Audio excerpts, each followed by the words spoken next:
Ustaz, ada satu hamba Allah bila dia tertidur di dalam Masjid Haram, dia selalunya didatangi oleh Nabi Muhammad dalam mimpinya. Sampai dia sudah cam wajah Nabi, minta komen Ustaz. Terima kasih. Saya katakan mudah saja.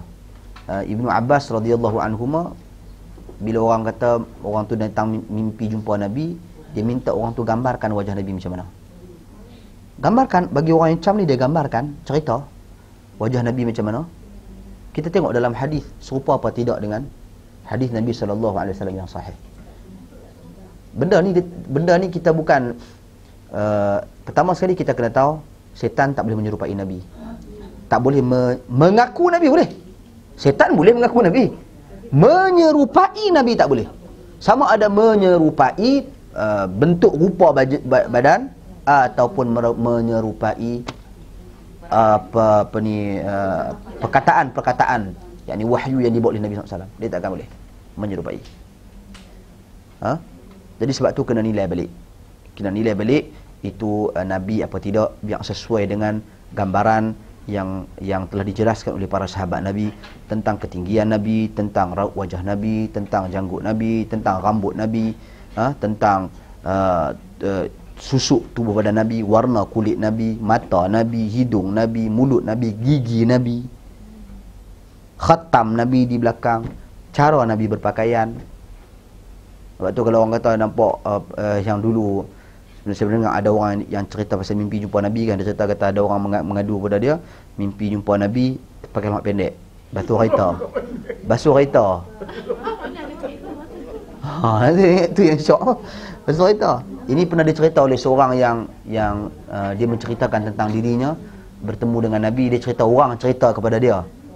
Maknanya cerita tu tak betul lah. Cerita macam-macam. Jadi sebab tu mimpi bagi betul. Dia bukan syarat kata kena duduk dalam Masjidil Haram baru mimpi, kena duduk dalam masjid ni baru mimpi, tak semestinya. Mimpi jumpa Nabi SAW ni adalah satu anugerah Allah Subhanahu Wa Taala, dan kita kena ingat sampai bila-bila pun mimpi tersebut tak boleh dijadikan dalil untuk berhukum. Maksudnya kalau orang kata, Ustaz pasal apa semayang macam ni Ustaz? Sebab saya mimpi bertemu dengan Nabi SAW, Nabi ajak saya semayang macam ni. Tak boleh. Melainkan mimpi tersebut bersesuai dengan dalil. Contoh kata semayang, di dalam semayang baca surah Al-Fatihah, rukun solat, antara rukun solat, baca surah Al-Fatihah. Jadi datang dalam mimpi kita, baca Fatihah, kita baca macam Nabi ni. Cek memang dari sudut ni raut wajah ke apa ke gambaran ke memang sesuai dengan Nabi SAW. Ataupun kalau kita tak nampak gambaran pun, apa yang disampaikan tu bertepatan dengan syariat. Fatihah merupakan rukun. Ataupun kita buat salah ke, ada ditegur, teguran itu merupakan benda yang betul.